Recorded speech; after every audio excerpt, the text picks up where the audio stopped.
Bonjour et bienvenue sur Ecomap, l'échographie pratique, facile et utile du médecin généraliste.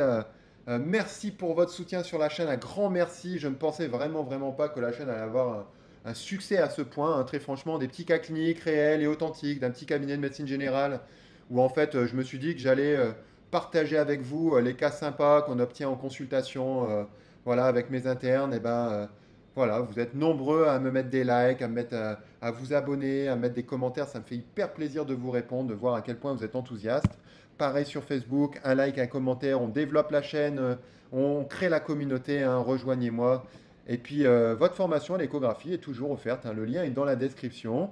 Voilà, une belle formation de débutant pour se mettre à l'échographie, même si on n'a jamais touché un appareil d'échographie, même si on a accès à un appareil d'échographie, bah, peut-être qu'on garde, hein, je pense à mes internes, où c'est pas toujours facile, on a l'appareil d'écho, le senior n'est pas toujours là pour expliquer, il n'est pas toujours lui-même à l'aise avec l'écho, et ben mettez-vous-y, profitez d'un temps mort pour jouer avec les boutons, apprendre comment ça marche et vous allez progresser à une vitesse grand V. Alors le cas clinique d'aujourd'hui, c'est un patient éthylique de 76 ans qui arrive avec une boiterie hyper importante. Il peut à peine poser la jambe, il a très mal dans son genou. Et immédiatement, je pense à une goutte. Et je me suis dit que j'allais en fait regarder un petit peu si on obtenait des signes typiques de goutte lors de cette échographie du genou. Et oui, j'ai obtenu deux cas assez typiques, vous allez voir, et je vous en ai mis un petit bonus justement à la fin.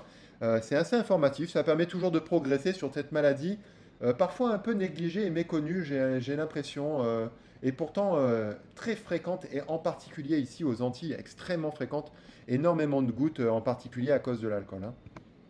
Donc voilà ce que j'ai obtenu en scannant la bourse sous-quadricipitale de notre patient.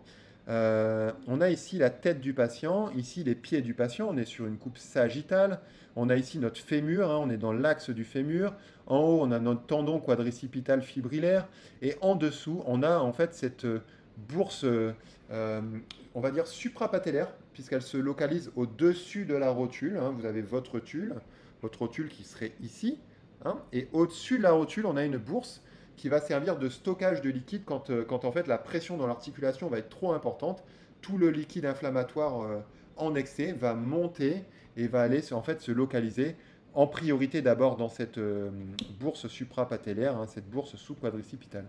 Alors ce qu'on remarque ici, bon, déjà c'est cet épanchement liquidien avec renforcement postérieur, toujours les mêmes conseils, hein. Et ce qu'on remarque également, c'est cette synoviale, hein, cette membrane synoviale extrêmement inflammatoire. Eh bien oui, puisque la goutte en phase aiguë est très inflammatoire, très douloureuse, et donc il n'y a aucune raison ici qu'en Doppler puissance, vous ne retrouviez pas également, en fait, cette inflammation très marquée de la synoviale. On va voir sur une coupe un petit peu plus tout à l'heure en dynamique, mais on va avoir ici un autre signe clinique absolument typique de la goutte qui est en fait l'aspect en tempête de neige. Alors voilà ce que ça donne quand on fait dynamique. Déjà, vous remarquez que ça pulse, hein. C'est très inflammatoire, hein. Le Doppler, il est très fixé. Et puis ici, hein, cet aspect ponctué hyper échogène qu'on appelle en fait la tempête de neige, qui est totalement spécifique. On va pas dire de la goutte, mais des arthropathies microcristallines, hein, parce que vous pouvez le voir aussi dans les chondrocalcinoses, hein. Donc je vous ai refait une autre vidéo, hein. Voilà ici ce que ça donne cette fois-ci, hein. Donc notre membrane synoviale, et ici hein, les ponctuations hyper échogènes, hein. Vous voyez, on les voit bien, on les voit assez nettement, hein, au sein donc, de cette poche de liquide. Remarquez avec la pression de la sonde que en fait, le liquide se déplace, hein, que les petites ponctuations vont se déplacer également, que notre bourse est compressible, hein, bien entendu, c'est liquidien. Et puis hein, voilà, surtout ici, on le voit très bien, hein, voilà, là, on le voit très bien, hein. Je relâche la pression de ma sonde, hein, j'appuie dessus et quand je relâche, on voit ces ponctuations hyper échogènes. Ça me fait toujours penser un petit peu à une boule à neige, hein, une boule à neige quand on scanne des gouttes comme ça, aussi typique, avec cet aspect de petits cristaux, hein, de petits cristaux qui vont se déposer dans l'articulation.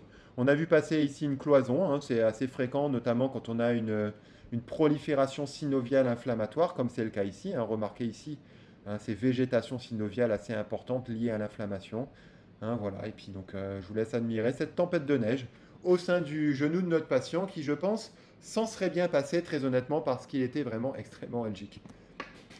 Petit bonus, l'hallux de notre patient, inflammatoire également. Et voyez ici, alors que l'aspect là est beaucoup plus dense, hein, il est beaucoup plus échogène, hein. Il s'agit ici du récessus synovial en fait de l'hallux. On a ici notre métatarse et ici notre première phalange. Et donc vous savez que pour que le pied puisse bouger et qu'il ait suffisamment de marge, que toutes les articulations ont un récessus, un repli de synovial qui peut se remplir ici d'une matière, donc on va dire hétérogène, inflammatoire, écogène, hein, quand même très écogène. Vous allez voir en vidéo que c'est aussi quelque chose de dense, puisque cette fois-ci, à la pression de la sonde, cette masse hétérogène ne va pas se laisser déformer par la pression de la sonde, hein, donc vous pouvez toujours la suivre un petit peu ici. Je vous ai fait un petit scan hein, pour qu'on puissiez un petit peu l'apprécier en 3D. Vous remarquez ici qu'avec la pression de la sonde, hein, la masse est moins déformable. Alors là, j'ai un petit peu lâché un petit peu lâché.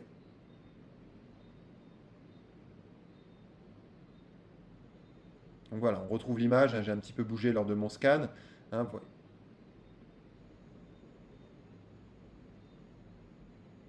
voit ici le côté contralatéral, hein, donc même chose, on avait exactement la même image, mais moins marquée, hein, toujours de ponctuation hyperocogène, présente au sein d'une masse hétérogène, assez dense et qui ne se laisse pas déformer facilement par la sonde.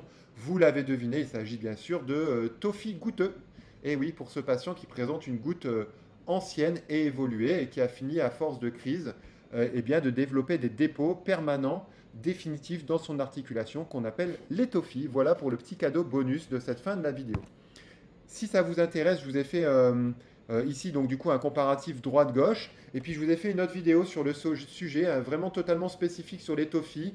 Regardez sur la chaîne, scannez un petit peu les vidéos et vous allez retomber sur cette vidéo où on parle vraiment spécifiquement de l'aspect, de ce qu'on recherche et comment on fait le diagnostic des tophies goûteux.